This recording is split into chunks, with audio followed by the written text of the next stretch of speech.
गरुडगमन तव चरणकमलमिह मनसि लसतु मम नित्यम् गरुडगमन तव चरणकमलमिह मनसि लसतु मम नित्यम् मनसि लसतु मम नित्यं मम तापमपाकुरु देवा मम पापमपाकुरु देवा मम तापमपाकुरु देवा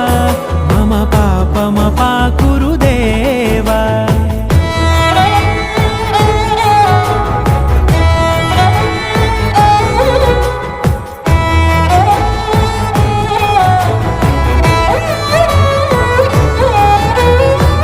जनयन विधि नमुचिहरण मुख विबुध विनुत पद पद्मा जल जनयन विधि नमुचिहरण मुख विबुध विनुत पद पद्मा विबुध विनुत पद पद्मा।